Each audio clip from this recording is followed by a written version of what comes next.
Don Eric Gutiérrez, don Guillermo Díaz. Don Luis del Pino. Bueno, primera victoria del Madrid. Un poco agridulce, ¿no? Pero victoria al fin y al cabo. Es cierto, es victoria al fin y al cabo, una victoria que yo creo que para el aficionado neutral o para la persona que, o también para el aficionado de Osasuna, puede ser un partido bastante, pero bastante aburrido. Un partido sí, yo creo que para cualquiera, en el que el Osasuna se cierra atrás. Osasuna hace un muy buen encuentro, la verdad. Osasuna defiende muy bien su portería. El Real Madrid no pudo encontrar espacios en el último cuarto de cancha, que fue donde se jugó la mayoría del encuentro. O sea, el Real Madrid tuvo una posesión de 75% frente al 20 algo que tuvo Osasuna, pero se jugó todo en terreno de Osasuna en el último cuarto de cancha, y ahí es donde uno empieza a decir ¿qué es lo que necesita el Real Madrid? Porque el resultado es muy corto. Termina ganando el Real Madrid 1-0 con un penalti en el segundo tiempo, un penalti que anota Kylian Mbappé, que se lo hacen a Kylian Mbappé. Pero entonces uno se pregunta, ¿qué es lo que necesita el Real Madrid para que a lo mejor guste más, el juego guste más en esta temporada? ¿Un mediocentro creador que ponga más balones al espacio, o un 9 a lo mejor que pueda recibir esos balones que llegaban al área? Porque muchas veces llegaban balones al área y no había quien rematara. Hay que decir, don Luis, que estoy muy de acuerdo con lo que dice don Guillermo. El partido fue soporífero, no por culpa del Madrid especialmente, sino porque es cierto que los Osasuna, primer partido de temporada, jugadas en el Bernabéu, se encerraron atrás. Y porque hay veces que un equipo se encierra atrás, pero pone ese tipo de jugador para correr después en una contra, o hay algún tipo de peligro. Le ha pasado a Madrid alguna vez la temporada pasada. Al Barcelona le pasó varias veces la temporada pasada de equipos que se encerraban. Recuerdo el partido de Las Palmas, sí.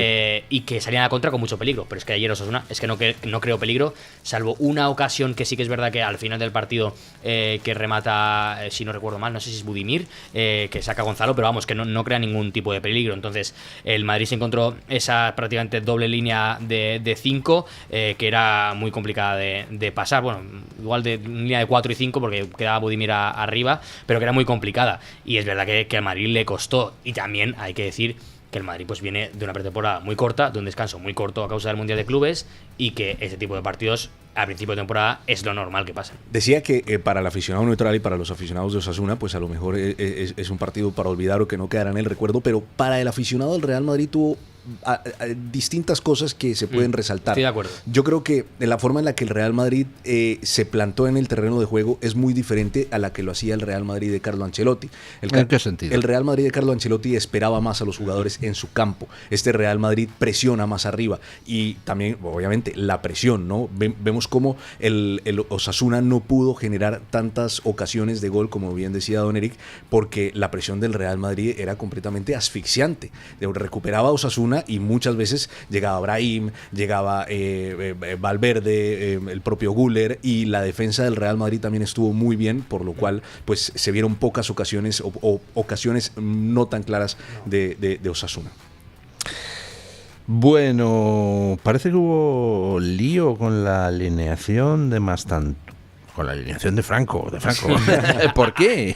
Antes de eso, don Luis, para hablar de los 4 jugadores que debutaron ayer con el Real Madrid, sí. Uno de ellos fue Franco Mastantuono. Antes de eso, salieron como titulares Hausen, Trent Alexander-Arnold y Carreras.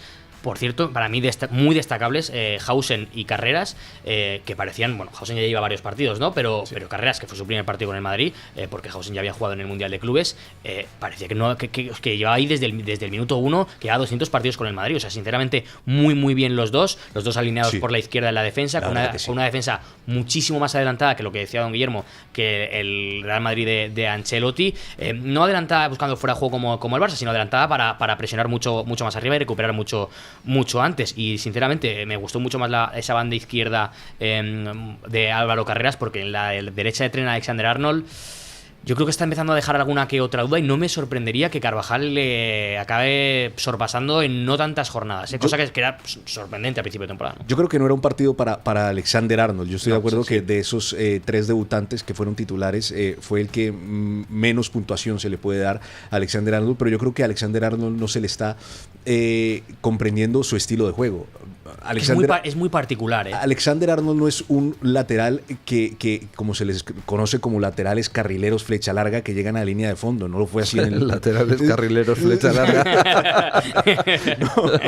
no lo fue así. Así lo conoce todo el mundo, ¿no? Así se dice, ¿no? Y así es lo que se esperaba, ¿no? Sí. Lo que se espera sobre todo en el esquema de Xabi Alonso. Como sí lo puede llegar a ser Carvajal o como lo era de pronto Frimpong. O Carreras, yo creo también. O Carreras también. Este Alexander Arnold es un jugador que tú tienes que tener en tu equipo esperando que haga alguna genialidad con su pie derecho, que ponga un buen balón, que ponga un buen pase filtrado, que pueda cobrar un buen cobro de falta o un buen saque de esquina, pero que llegue a línea de fondo muchas veces no se le veía en el Liverpool. Prácticamente nunca. Sí. Y bueno, don Luis, pues vamos con Franco Mastantuono, que evidentemente salió ayer por primera vez al Bernabéu. La gente, ya lo decíamos ya aquí, empezaron los memes. Sí. Bueno, no hizo falta mucho meme. O sea, quiero decir, salió a calentar y los gritos eran los que eran. Ya se fue esperaba. La locura en el estadio. Sí. Y don Luis, bueno, su participación evidentemente pues no fue espectacular porque al final el partido estaba muy cerrado. El Madrid no consiguió meter ningún gol en ese momento y era básicamente posesión del Madrid tras posesión del Madrid sin mucho peligro. Pero sí que dejó algún detalle de calidad que se notaba, sobre todo para mí, que es el típico jugador que pide el balón al pie. Eso normalmente en los equipos grandes gusta. O sea, que un jugador pida el balón al pie gusta. Y este se ofrecía todo el rato. Daba la pelota y la pedía otra vez para que se la diera. Hay que decir que hubo un par de momentos cuando entra Mastantuono y se asocia con Gonzalo, que también terminó entrando en el segundo tiempo. Esa es muy buena esa jugada. Es muy buena y se entienden muy bien. O sea, se entendieron muy bien en esa jugada que menciona Don Eric. Hay que recordar que en River Plate Mastantuono jugaba con un 9 tipo Gonzalo, o sea, con un 9 de área, que era Miguel Borja, ¿sí? Entonces, eso, digamos, como que le hace tener un juego un poco más familiar a lo que venía acostumbrado el jugador argentino de 18 años, que destacó Carvajal su participación. Sí, totalmente. Bueno, juega por su banda, claro. Por cierto, vuelve Carvajal después de... También un buen recibimiento por parte de los aficionados del Real Madrid. En cuanto al lío de Mastantuono, don Luis, bueno, decían que el Osasuna podía alegar una alineación indebida del jugador argentino, recordemos porque está inscrito con el Real Madrid Castilla, que es equipo dependiente del Real Madrid. Aquí yo se lo mencionaba ayer a don Eric, el hecho de que el Real Madrid Castilla sea equipo dependiente del Real Madrid significa que pertenece a la misma empresa, a la misma estructura empresarial, y el reglamento de la Real Federación Española de Fútbol dice que los jugadores inscritos en los equipos dependientes pueden jugar en el primer equipo sin ningún problema los partidos, o sea, cualquier cantidad de partidos que sean necesarios, salvo si es un equipo filial. Los equipos filiales no pertenecen a la misma empresa, solamente solamente los jugadores de los equipos filiales pueden jugar 10 partidos en el primer equipo. Bueno, Alcaraz le han eliminado del US Open, pero ¿qué es esto? Sí y no, efectivamente, sí, ha sido eliminado. De este nuevo formato que ha hecho el US Open previo al US Open normal, que es un formato mixto, evidentemente por parejas, en el que jugaban en este caso la británica Raducanu con Carlos Alcaraz. Digamos que no es un amistoso, pero bueno, es un poco exhibición, ¿no? También para juntar pues a Alcaraz, tanto mujeres como hombres. Además, don Luis, le tengo que decir un poquito de gossip, ¿no? Un poco de salseo. Un poquito de salseo, que se habla de que, bueno, pues que se gustan, ¿no? Un poco Alcaraz y Raducanu, que se echan miraditas, y bueno, los han juntado para que jueguen. Oiga, Alcaraz, que no estamos para tonteos, ¿eh? Pues a centrarse en lo que hay que centrarse. Don Luis, pues yo creo que a Alcaraz que el le gusta mucho el tenis. Está una milicia. Está un poco distraído, por eso queda eliminado. Don Luis, yo creo que a Alcaraz le gusta mucho el tenis, pero los tonteos también. Don Luis, es que es joven. ¿Qué le vamos a hacer? Pues bueno, perdieron ayer contra la pareja de Jessica Pegula y Jack Draper, 4-2, 4-2. Tampoco nada mucho más que comentar. Además, incluso mejor. Así está más descansado de cara al US Open. Que desde la ignorancia me llamó la atención el resultado, 4-2, 4-2. Entiendo que se ha hecho más corto porque como es que no es amistoso, pero como es un poco exhibición, para que no claro, si le dices a Alcaraz, oye, tienes que jugar a tope a 5 sets, va a decir, oye, pero que juego después de haber jugado la final el claro, día anterior, juego en 4 días me estoy jugando el US Open, o sea que no va a poner de todo de su parte, evidentemente. Bueno, y resulta que en la Vuelta a España pues no va a participar Richard Carapaz y tampoco Pogačar. Esto de la Vuelta a España se considera casi como un torneo de segunda, ¿no? El tercero en discordia, ¿no? Normalmente. Es el tercero en discordia, pero recordemos que las tres grandes siempre van a ser el Tour de Francia, el Giro de Italia y la Vuelta a España.